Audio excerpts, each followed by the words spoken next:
Hey, how long do you expect me to provide for you? From now on, I'm going to live off your savings. Saying this, my husband Brian confirmed that he did take early retirement without telling me anything about it beforehand. Well, I've reached my limit. I won't let this person waste my savings away. Let's get a divorce. I'm going to say this because no one else was going to say this, but as soon as I said everything, my husband turned pale. You're joking, right? My name is Emily. I am a 60-year-old housewife. My husband Brian and I have been married for 40 years. I started working at a bank after graduating from high school. It was there that I met my husband. My husband is 2 years older than me, and when he graduated from college, he got a job at the bank where I worked at. And we were in the same department, so we grew closer and began to go on dates. Then, 3 months after we started going out, he proposed to me and we got married. Upon marrying Brian, I became a full-time housewife. I became a housewife because my husband asked me to stay at home and take care of the house chores. I thought I wanted to work a little more. But even so, I have no regrets about becoming a full-time housewife. As a housewife, I have spent my life thinking about how to save money and be frugal. Because of that, I was able to learn a lot of skills while putting it into practice. And I learned a lot of other things as well. And there is one more thing that made me feel happy that I stayed at home and being a full-time housewife. That is because I was able to spend a lot of time with my daughter, Maya. Ever since I gave birth to my daughter, we have spent time together as a family. I think it is especially significant that I got to be there for Maya during her childhood years. I was able to see her change and grow up bit by bit. My daughter has grown up very quickly and has become a very good girl. If she needed advice on anything, she would always turn to me, and she would often tell me about things that happened at school. She would tell me about the people she liked, and she would also tell me about the boys she was dating in high school. I think the fact that I was able to gain my daughter's trust in such a way was also a crucial part for the family. But after 40 years of marriage, it's not always all the good things that happen in our family too. One of the bad things is my relationship with my husband. My husband had always been a bit of an overbearing husband, but it got worse when my daughter went off to college and started living on her own. Hey, make coffee for me. Make sure it's drip coffee, not instant coffee. Oh, I'm sorry. We're out of coffee filters right now. What? Well, go buy some right now. Huh? And while you're at it, go buy some pastries too. Not the cheap ones from the supermarket, but the ones from the pastry store. I'm the man of this house, so you better treat me with some sincerity. My husband would always say such things to me like this and pushed his selfishness through. When our daughter lived with us, she defended me by saying things like, "Dad, you're being too unreasonable. You should take better care of Mom." So my husband wasn't being that harsh with me when my daughter was living with us. However, after my daughter started living on her own, I guess he began to lose self-control. He treated me as if I were his maid. As a housewife, I was home all the time. And when my husband came home from work or spent all day with me on weekends, I became more and more stressed.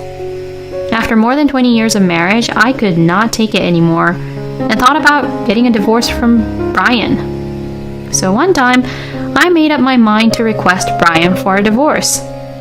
But I couldn't go through with it after all. How will you, a housewife, make a living from now on? And how are you going to pay for Maya's college tuition? She's an adult now, so there's no need for me to pay for her, and I'm not obligated to pay for her tuition either, right? What?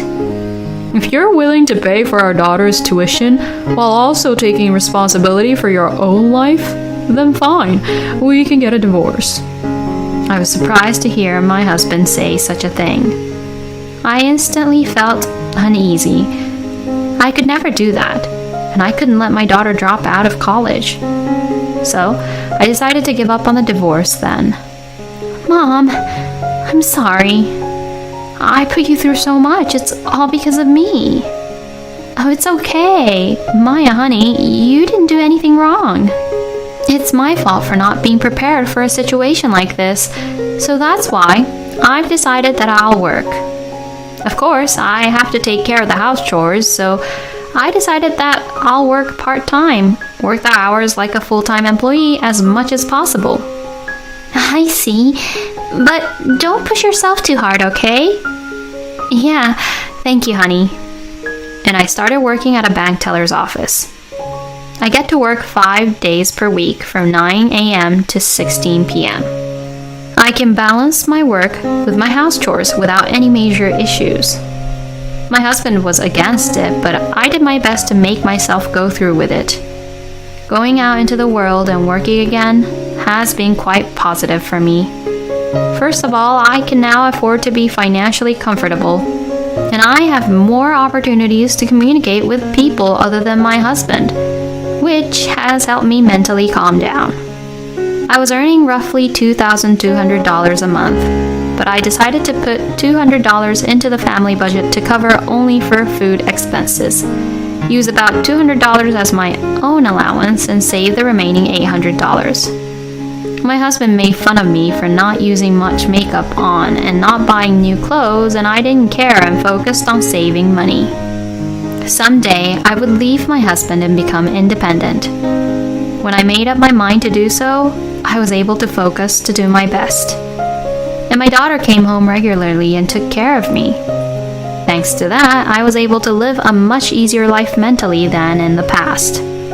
Then my daughter graduated from college and got a job.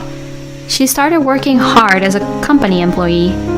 When I see my daughter in a suit, I'm deeply moved by the fact that she has become an adult.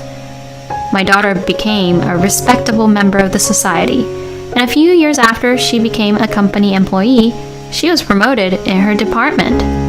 Seeing her devote herself to her work inspired me as well. During that time, my husband remained the same, making fun of me and my personality and spending money carelessly on things even more compared to before. And to make matters worse, he started drinking a lot. Hey, there's no beer here. You are drinking too much. It's not good for your health. Shut up. You shouldn't care what I buy with my money. Just shut up and go buy some beer. My husband's drinking increased over the years. Honestly, he drank so much. We had never spent that much on food before, but since my husband's drinking increased tremendously, our food costs became much higher. I tried to get creative at cooking as much as I could, but it was still very difficult because it put a lot of pressure on the family budget. Even so, I would not reduce the amount of my savings. I made up my mind to do so and worked hard to save money. And so I worked hard, year after year. I realized that it had been almost 18 years since I started working part-time. That meant that I had been married to my husband for almost 40 years. Then, my husband suddenly said something outrageous. I quit my job. What? What do you mean? I mean, I took early retirement. Why? Why would you do that? My husband is only 62 years old. He has 3 years left before he can retire from his company. I can't stand the thought of my husband being home all the time so soon. When I asked him that question, to my surprise, he became grumpy. What? You don't like it? I didn't say that. I can see it on your face, you know. My husband got annoyed and started to lash out at me. Hey, how long do you expect me to provide for you? Huh? You've been living on my earnings until now. So now, it's my turn, right? I know you've saved a good amount of money from your part-time job. From now on, I'm going to live off your savings. Saying this, my husband Brian confirmed that he did take early retirement without telling me anything about it beforehand. Well, I've reached my limit. I won't let this person waste my savings away. Let's get a divorce. Huh? Divorce? I can't keep on doing this with you anymore. You're pretending to be a tragic heroine again, saying you can't stand this kind of life. You asked for a divorce quite a while ago, didn't you? But at that time you gave up, because you wouldn't know how to live on your own after we got a divorce. And that hasn't changed, has it? If we divorce now, you won't have any money for your retirement. Then, it would be safer for you to live with me and do all the housework, wouldn't it? You'll be my slave for the rest of your life. He is such a jerk. My husband is going to use me around until I die. I'm going to get away from this man for sure. I took a deep breath and made up my mind. Then I took out the divorce papers from the drawer and confronted my husband. My feelings have not changed. Let's get a divorce. My husband was surprised how firm I was, and he flinched a little. Are you serious? If you divorce me, you will be much poorer than you are now, you know? That won't happen. Huh? I'm going to tell you because no one else will. But I have tens and thousands of dollars in assets from stock investments. As soon as I said that, my husband turned pale. You're joking, right? You're investing in stocks? I'm not lying. I showed him the balance in my bank book. No way. You really do have tens and thousands of dollars. My husband was at a loss of words that I had far more assets than he did. So now you know, I have no trouble leaving you. You, on the other hand, would be in trouble because you wouldn't have anyone to do the housework without me. Well, then I'm not divorcing you. You're going to stay married to me for the rest of your life. I knew that's what Brian would say, but I had taken measures for when this was going to happen.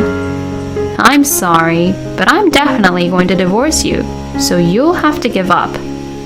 I have recorded and kept a diary of every horrible things you've ever done and every rude, terrible things that you've said to me. I have given them all to my lawyer. My lawyer said I can get a divorce on the grounds of harassment and I can claim for compensation. Huh? Compensation? Now wait a minute. You've got to be kidding me. I ain't paying no compensation.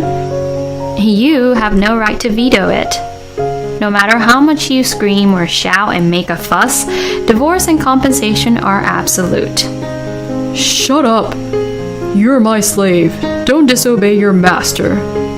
My husband was yelling at me like that, but I didn't care and started packing up my stuff. I'm getting out of here anyway. Let's discuss divorce through our lawyers. My husband was trembling with anger, but he couldn't move from the spot and just glared at me because he couldn't handle what was happening right in front of his eyes.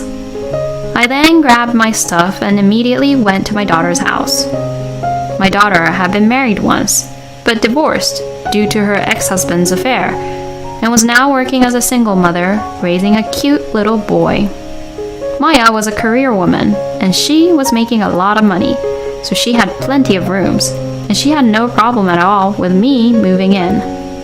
I had told my daughter for some time that I was thinking of getting a divorce, and she had helped me with a lot of things. My daughter also taught me how to invest in stocks about 10 years ago as well. Without my daughter, I would not have been able to acquire so many assets. About a week later, I decided to talk to my husband about divorce and compensation with my lawyer. The discussion proceeded at a cafe near the house, where I used to live with Brian. My husband easily agreed to the divorce. For some reason, he was even full of smiles. I was relieved that he agreed to the divorce and signed the divorce papers. Now I am able to completely cut ties with this man. However, my husband said this with a victorious look on his face. I'll pay you compensation too. But as a married couple, we have to divide our assets, so I'm entitled to half of the assets you've saved. I know you thought you beat me, But I'm sorry. The money you worked so hard to save is half mine. My husband laughed so hard, and to this I couldn't help but laugh out loud. What the? What are you laughing at? Are you crazy because you lost so much money all at once? My husband asked me in an irritated way. No, I am not. It was about 20 years ago, so you must have forgotten. Don't you remember when I initiated the divorce a long time ago? And? I promised you that if I ever asked for a divorce again, there would be no division of property. We even notarized it and made it clear that in the event of a divorce, we would have no claim to each other's property. As long as I have this, I don't have to give you any of my savings when we divorce. No way! My husband's face suddenly turned pale. Well, in exchange, I can't get half of your retirement money either. But I'm glad we have this deed, because if we had divided the property, I would have clearly lost more than you. And thank you for signing the divorce papers. Like this, we are complete strangers now. Now you can forget about me and go on with your life. Oh, and since you're the one in trouble, I'll pay for the coffee here. Please, take your time. With that, I left the cafe with my lawyer, leaving my husband in a state of shock. The moment we left the cafe, I felt very refreshed, knowing that this was all over. When I returned home, Maya said, "Good job," to me, after seeing how refreshed I was with smiles on my face. Now you're free, Mom. Shall we go out to a restaurant to celebrate? That sounds good. We went to an Italian restaurant with my daughter and grandson to celebrate. After that, I continued to work part-time, as usual, at a bank teller's office, while continuing to manage my assets and stocks. This way, I don't have to worry about my retirement at all, and I will be able to leave my assets to my daughter and my grandson. And as for my ex-husband, according to what I heard from his relatives, his addiction to drinks got worse and worse, and he drank a lot every single day, which destroyed his health in the end. He is now forced to spend time in hospital, and his savings are disappearing quickly due to getting treatments and going to rehabs at the hospital. My ex-husband, who never saved any money in the first place, only has retirement money. But that retirement money is also decreasing rapidly. So, it is no longer enough to cover his future lifestyle, apparently. Well, it's none of my business anymore, and he got what he deserves. In comparison to my ex-husband, I'm going to spend happy, peaceful times with my daughter and my grandson while living a nice life. Emily's husband is crazy if he thinks that his wife is his slave. I think Emily has done a great job in a really difficult situation. From now on, I hope you will live happily in old age, surrounded by your wonderful family. Thank you for watching until the end. Please subscribe to our channel. See you in the next video.